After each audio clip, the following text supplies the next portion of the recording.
RJ തെര അവർ travel പാർട്ട്ണറിന്റെ പുതിയൊരു വീഡിയോയിലേക്ക് എല്ലാവർക്കും സ്വാഗതം. അങ്ങനെ ഇംഗ്ലീഷ് അമ്പലത്തിന്റെ അടുത്ത് നിന്നും എല്ലോറയിലെത്തി. എല്ലോറയിൽ നിന്നും അടുത്ത് പോകുന്നത് ദൗലത്താബാദ് ഫോർട്ട്. അവിടേക്ക് 13 കിലോമീറ്റർ ഉണ്ട്. യാത്ര തിരിച്ച് അടുത്ത ഡെസ്റ്റിനേഷനായ ദൗലത്താബാദ് ഫോർട്ടിന്റെ അടുത്ത് എത്തിച്ചേർന്ന് ഇനി നമുക്ക് അകത്തോട്ടുള്ള കാഴ്ചകളൊക്കെ കാണാം. നമ്മൾ എത്തിയപ്പോഴത്തേക്ക് 12 മണിയായിരുന്നു ഇവിടെ ഫോർട്ടിൽ. ഈ ഫോർട്ട് ഇപ്പം ദൗലത്താബാദ് എന്നറിയപ്പെടുന്നത്. നേരത്തെ അറിയപ്പെട്ടിരുന്നത് ദേവഗിരി ഫോർട്ട് എന്നായിരുന്നു. ഈ ഫോർട്ട് നിർമ്മിച്ചത് ഒരു ഹിന്ദു രാജാവായ വില്യം യാദവ് എന്നറിയപ്പെടുന്ന രാജാവായിരുന്നു. 1187 ഇത് നിർമ്മിച്ചു തുടങ്ങിയത്. പിന്നീട് പല പല സാമ്രാജ്യങ്ങൾ മാറി വന്നു. ഈ സാമ്രാജ്യം അഭിവൃദ്ധിപ്പെടുന്നതനുസരിച്ച് മറ്റ് രാജാക്കന്മാർ ഇത് കവർച്ച ചെയ്യാനും പിടിച്ചടക്കാനും ശ്രമിച്ചുകൊണ്ടിരുന്നു. അപ്പം അവരിൽ നിന്ന് രക്ഷ നേടാനായാണ് ഈ കില നിർമ്മിച്ചത്. ഈ ഫോർട്ട് മറ്റ് രാജാക്കന്മാർക്കൊന്നും കീഴടക്കാൻ പറ്റിയിരുന്നില്ല എന്നാണ് അറിയപ്പെടുന്നത്. അതുകൊണ്ട് ഇതിനെ അജയ കില എന്നും പറയുന്നുണ്ട്. കാരണം ഇതിന്റെ ലൊക്കേഷൻ തന്നെയാണ്. ഇത് വലിയ പർവ്വതത്തിന്റെ മണ്ടയ്ക്കാണ്. ഇതിന് ചുറ്റിലും 3 പർവ്വതങ്ങളുമുണ്ട്. അപ്പം പെട്ടെന്നൊന്നും അകത്ത് കയറാൻ പറ്റത്തില്ല. പിന്നെ ഒരു കാര്യം എന്ന് പറഞ്ഞാൽ ആ പർവ്വതം വെട്ടി അത് 150 അടി ആഴത്തിൽ കുഴിയുണ്ടാക്കി അതിൽ വെള്ളം നിറച്ച് മുതലകളെയും വിഷമുള്ള പാമ്പുകളെയും ഒക്കെ ഇട്ടിരുന്ന. അപ്പം അങ്ങനെ ആ പർവ്വതത്തിൽ നിന്നും അകത്തോട്ട് കയറാനുള്ള വഴിയില്ലായിരുന്നു.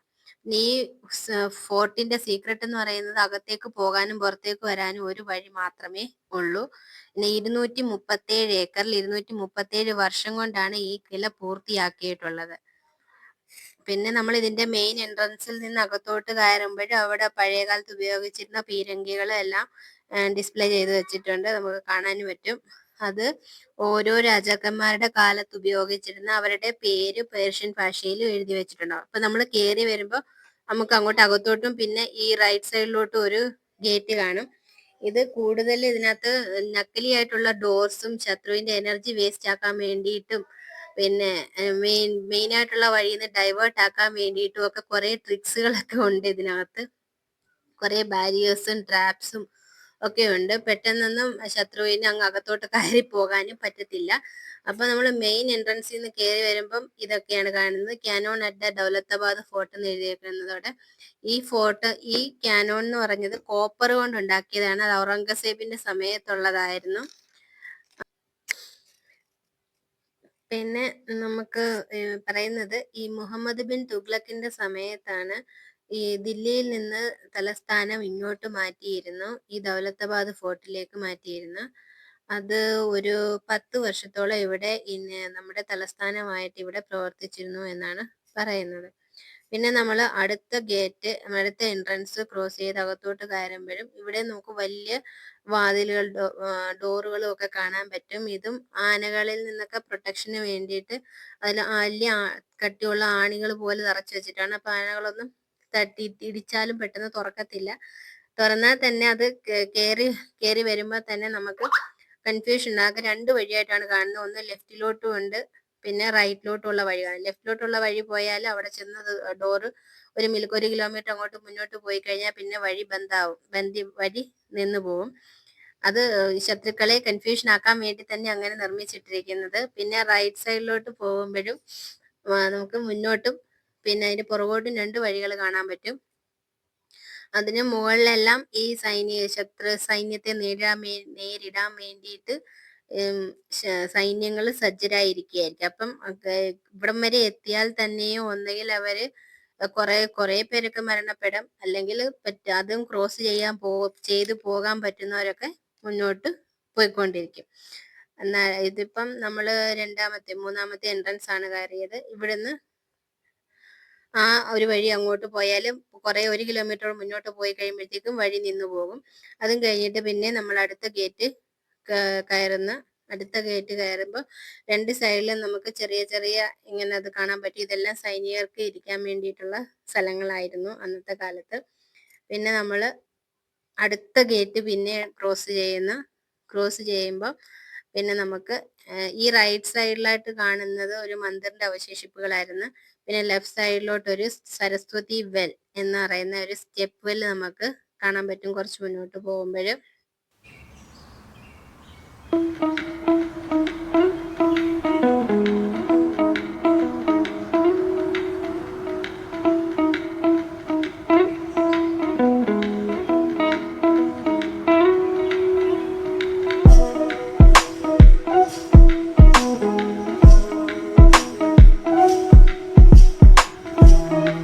കാണുന്നതായിരുന്നു സ്റ്റെപ്പ് വെല്ല്.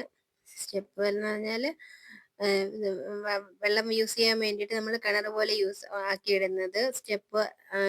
സ്റ്റെപ്പായിട്ട് നമുക്ക് ഇറങ്ങിപ്പോകാൻ പറ്റും അതിനകത്തോട്ട്. അപ്പം ഇവിടെ ഒരു മന്ദിരം ഉണ്ടായിരുന്നു അടുത്ത്. ആ മന്ദിറിലെ ആവശ്യത്തിന് വേണ്ടിയിട്ട് വെള്ളം എടുക്കാൻ വേണ്ടി യൂസ് ചെയ്തിരുന്നു. പിന്നെ നമ്മൾ തലസ്ഥാനം ഡൽഹിയിൽ നിന്ന് ഇങ്ങോട്ട് മാറ്റിയപ്പോഴേക്കും ഒരുപാട് ആൾക്കാരും കൂടെ അദ്ദേഹത്തിന്റെ കൂടെ ഇവിടെ വന്ന് താമസമാക്കിയിരുന്നു. അപ്പോൾ അവർക്കും വെള്ളത്തിന് ആവശ്യമായിട്ട് ഈ കിണർ യൂസ് ചെയ്തിരുന്നു എന്നാണ് പറയുന്നത്. അവിടുന്ന് പിന്നെ നമ്മൾ മുന്നോട്ട് പോകുമ്പോൾ നമുക്ക് ആ വലിയൊരു മിനാർ കാണുന്നത്, അത് ചാന്ദ് മിനാർ എന്ന് പറയുന്നത്.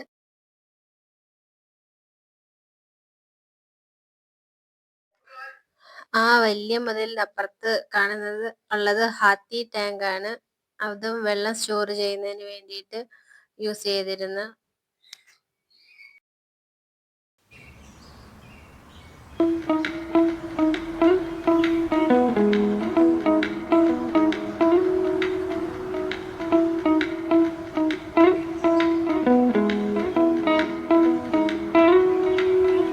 പിന്നെ നമ്മൾ ആ മലയിൽ കാണുന്ന ഫോർട്ടിലേക്കാണ് നമ്മൾ പോകുന്നത്. പിന്നെ പോകുന്ന വഴിക്കൊക്കെ ഇഷ്ടംപോലെ കുരങ്ങന്മാരൊക്കെ ഉണ്ടായിരുന്നു. അത് നമ്മൾ ശ്രദ്ധിക്കണം. ഫോണും സാധനങ്ങളും ഒക്കെ തട്ടിപ്പറിക്കാൻ ശ്രമിക്കും ചിലപ്പം. ശ്രദ്ധിക്കണം പോകുന്ന വഴി. ഇതും ഇതുപോലെ പണ്ട് ആൾക്കാർ വന്ന് താമസിച്ചിരുന്ന സമയത്ത് അവരുടെ സംരക്ഷണത്തിന് വേണ്ടി ചെക്ക് പോസ്റ്റുകൾ നിർമ്മിച്ചിരുന്നു. ആ കാണുന്നതാണ് ഇത് ഈ സൈനികർക്ക് ഇരിക്കാനുള്ള സ്ഥലങ്ങൾ തന്നെയായിരുന്നു.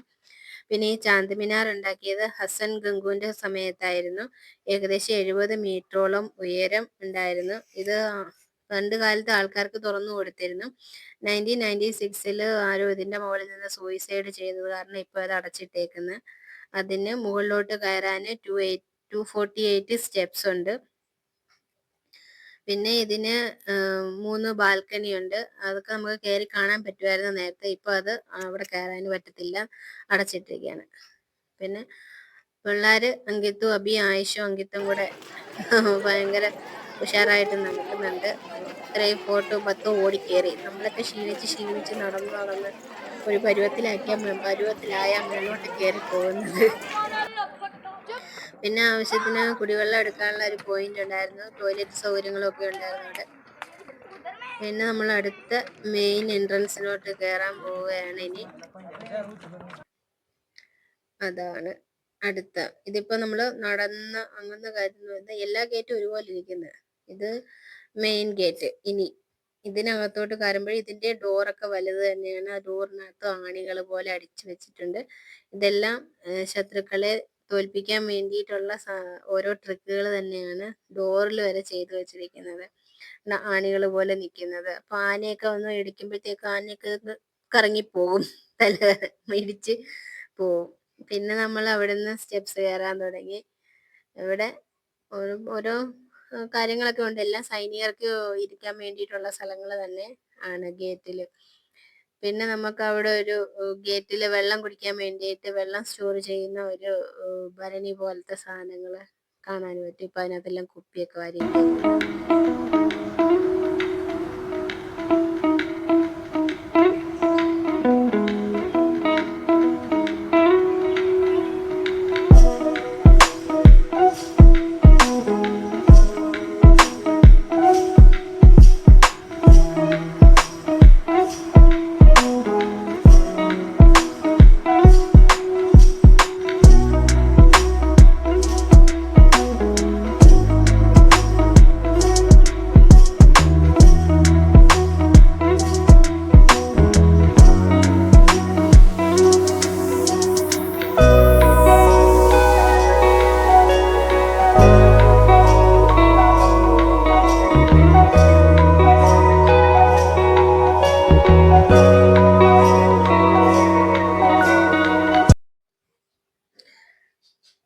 മുന്നോട്ട് കാണുന്നത് ചീനി മഹൽ എന്ന് പറയും. ഇത് ഷാജഹാന്റെ സമയത്ത് നിർമ്മിച്ചതാണ്. ഷാജഹാൻ ഗസ്റ്റിന് വേണ്ടിയിട്ടൊക്കെ നിർമ്മിച്ചിട്ടതാണ്.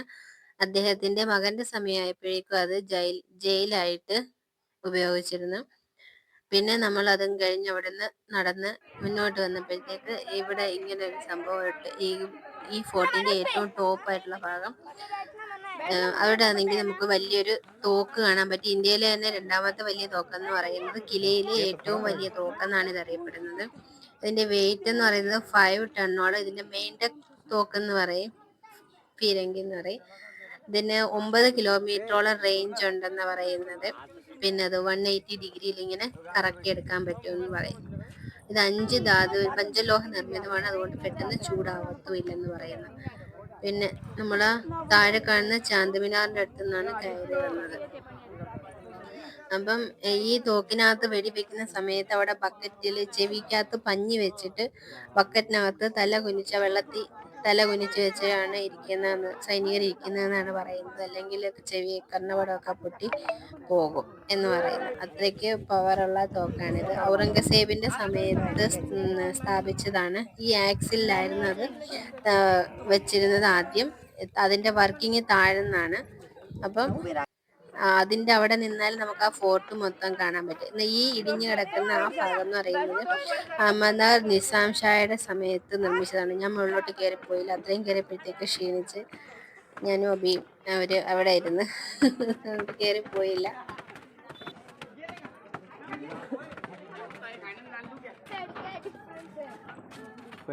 അതും കഴിഞ്ഞിട്ടൊരു പാലത്തിൽ കൂടെ പോകുന്നു. ഇപ്പൊ ഇത് ആർക്കിയോളജിക്കൽ ഡിപ്പാർട്ട്മെന്റ് നിർമ്മിച്ച പാലമാണ്. നേരത്തെ ഇവിടെ ഒരു ലെതർ കൊണ്ട് നിർമ്മിച്ച ഒരു പാലമായിരുന്നു. അപ്പൊ ശത്രുക്കൾക്ക് അങ്ങും അവിടെ ക്രോസ് ചെയ്യാതിരിക്കാൻ വേണ്ടിയിട്ട് അത് വീലിൽ ചുരുട്ടി വെക്കുമായിരുന്നു. ആവശ്യമുള്ളപ്പോൾ മാത്രം എടുക്കാൻ. അതിന് താഴെ ആ വെള്ളത്തിനകത്ത് മുതലകളും വിഷപ്പാമ്പുകളും ഒക്കെ ഇട്ടിരുന്നു എന്നാണ് പറയുന്നത്. ആ പാലവും ക്രോസ് ചെയ്ത് നമ്മൾ ഇനി അടുത്തത് പോകുന്നത് തുരങ്കമാണ്. ആ ഫോർട്ടിലേക്കുള്ള തുരങ്കത്തിനകത്തോട്ട് കയറുമ്പോഴത്തേക്കും കുറെ ഇരുട്ടാണ്. ഇപ്പം മൊത്തം ഇരുട്ടാണ്. പക്ഷെ ഇപ്പൊ ആർക്കിയോളജിക്കൽ ഡിപ്പാർട്ട്മെന്റിന്റെ വകയായിട്ട് അതിനകത്ത് ലൈറ്റുകളൊക്കെ ഫിറ്റ് ചെയ്തിട്ടുണ്ട്. ഇത് സന്ദർശകർക്ക് കയറി പോകാൻ വേണ്ടിയിട്ട് ആർക്കിയോളജിക്കൽ ഡിപ്പാർട്ട്മെന്റ് നിർമ്മിച്ച സ്റ്റെപ്സ് ആണ് ഇത്. പിന്നെ സ്റ്റെപ്സ് കയറി നമ്മൾ മുകളിലോട്ട് പോവുകയാണ്.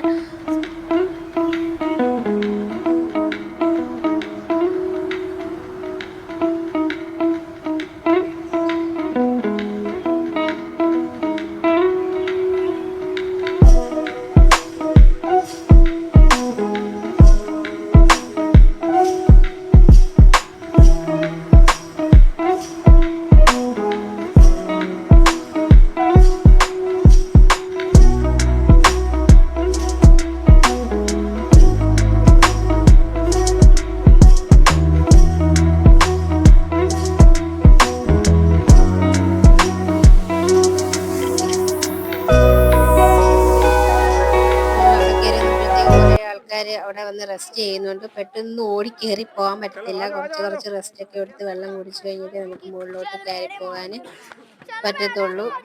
ഭയങ്കര ക്ഷീണമായി പോകും. നമ്മൾ അങ്ങ് ചെന്നപ്പോഴത്തേക്കും നമ്മുടെ വെള്ളവും തീർന്നു.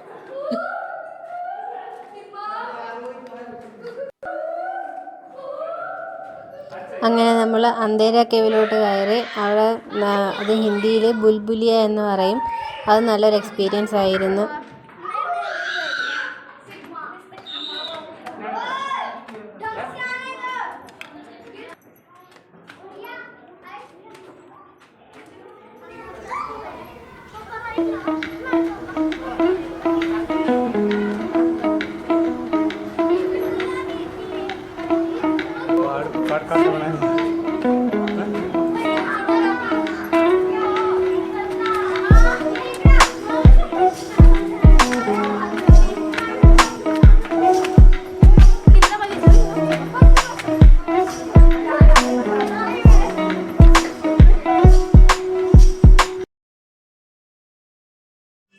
അങ്ങനെ നമ്മൾ കേവിൽ നിന്ന് പുറത്തിറങ്ങുമ്പോൾ കാണുന്ന വ്യൂ ആണിത്. പിന്നെ നമുക്ക് താഴോട്ട് നോക്കുമ്പോൾ ചാന്ദിമിനാർ കാണാം. അവിടെ നിന്നാണ് നമ്മൾ യാത്ര തുടങ്ങി ഇങ്ങോട്ട് കയറി വന്നത്. ഇപ്പം ഇത്രയും കയറിയത് കാണുമ്പോൾ ഒരു സമാധാനം. പിന്നെ ഈ പാറക്കെട്ടുകൾ അത് അവിടെ കുഴി ഉണ്ടാക്കി അതിൽ വെള്ളം നിറച്ച് അതിനകത്ത് മുതലകളെയും വിഷമുള്ള പാമ്പുകളെയൊക്കെ ഇട്ടിരുന്നു അന്നത്തെ കാലത്ത്. പിന്നെ നമ്മൾ അവിടെ നിന്ന് അടുത്ത സ്റ്റെപ്സുകൾ കയറി മുകളിലോട്ട് പോയിക്കൊണ്ടിരുന്നു. ഇനിയും കുറച്ചുകൂടെ കയറാനുണ്ട്.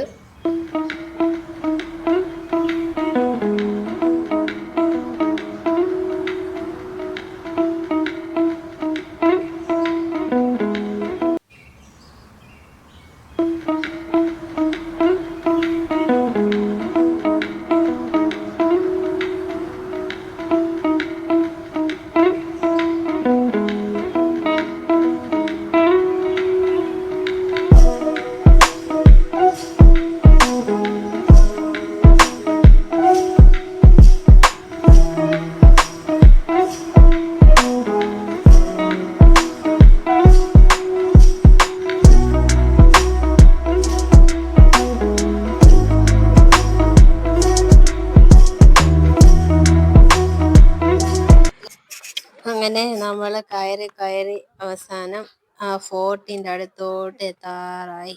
നമുക്ക് ദൂരെ നിന്ന് കണ്ട ആ ഫോർട്ട് അവിടം വരെ എത്താറായി.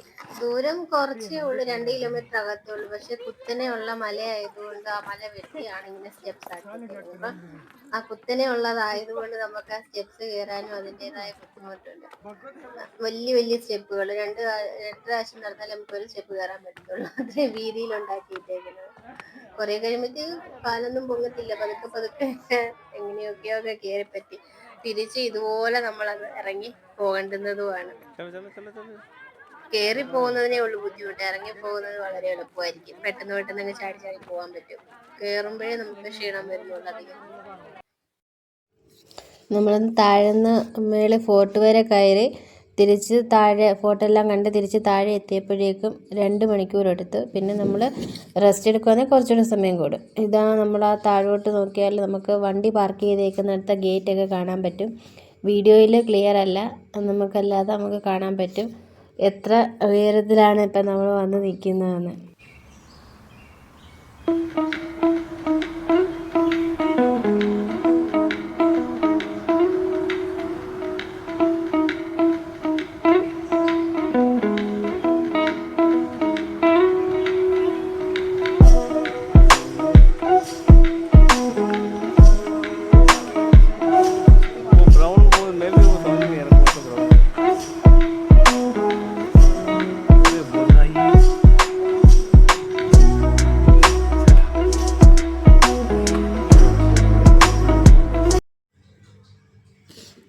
അങ്ങനെ നമ്മൾ രാജാവിൻ്റെ കൊട്ടാരത്തിൽ എത്തിച്ചേർന്നു. അത്രയും മല കയറി കൊട്ടാരത്തിലെത്തി. നേരത്തെ പറഞ്ഞിരുന്നല്ലോ, ഇത് മുഹമ്മദ് ബിൻ തുഗ്ലക്കിൻ്റെ സമയത്ത് 10 വർഷം ഇവിടെ നമ്മുടെ ഇന്ത്യയുടെ രാജധാനിയായിട്ട് പ്രവർത്തിച്ചിരുന്നു.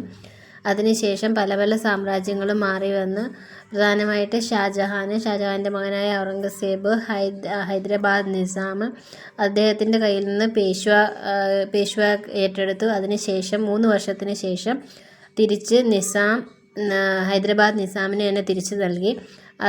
അദ്ദേഹത്തിൽ നിന്നാണ് 1947 സെൻട്രൽ ഗവൺമെൻറ് ഓഫ് ഇന്ത്യക്ക് കൊടുത്തത്. പിന്നീട് അത് 1952 ആർക്കിയോളജിക്കൽ സർവേ ഓഫ് ഇന്ത്യ അത് ഏറ്റെടുത്തു. അതിനുശേഷമാണ് ഇത് സന്ദർശകർക്കായിട്ട് തുറന്നു കൊടുത്തത്. പിന്നെ അങ്ങനെ നമ്മൾ ഏറ്റവും മുകളിലെത്തി. ഇതിന് 12 ജനൽ വിൻഡോസ് ഉണ്ടെന്നാണ് പറയുന്നത് ഈ മഹലിന്, ഈ ഏറ്റവും മുകളിലുള്ള ഫോർട്ടിന്. പിന്നെ അവിടെ നിൽക്കുമ്പോൾ അതുകൊണ്ട് എല്ലാം ഓപ്പൺ ആയതുകൊണ്ട് നല്ല കാറ്റ് കിട്ടും. നമുക്കവിടെ നിന്നുകൊണ്ട് ദൗലത്താബാദ് സിറ്റി മൊത്തവും കാണാൻ പറ്റും. നല്ല രസമാണ്. അത്രയും മല മുകളിലോട്ട് കയറി വന്ന ക്ഷീണമൊക്കെ മാറി കുറച്ച് നേരം അവിടെ റെസ്റ്റ് എടുത്തതിന് ശേഷമാണ് പിന്നെ നമ്മൾ അവിടെ നിന്ന് തിരിച്ചിറങ്ങിയത്. ഇത് അവിടുത്തെ മെയിനായിട്ടുള്ള ബിൽഡിംഗ് ഇതാണ്. എല്ലാം ഓപ്പണാണ്.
പിന്നെ ഫോർട്ടിനകത്താണെങ്കിൽ താഴോട്ട് ഇറങ്ങി വരുമ്പോൾ ഒരു ഗണപതിയുടെ അമ്പലമുണ്ട്.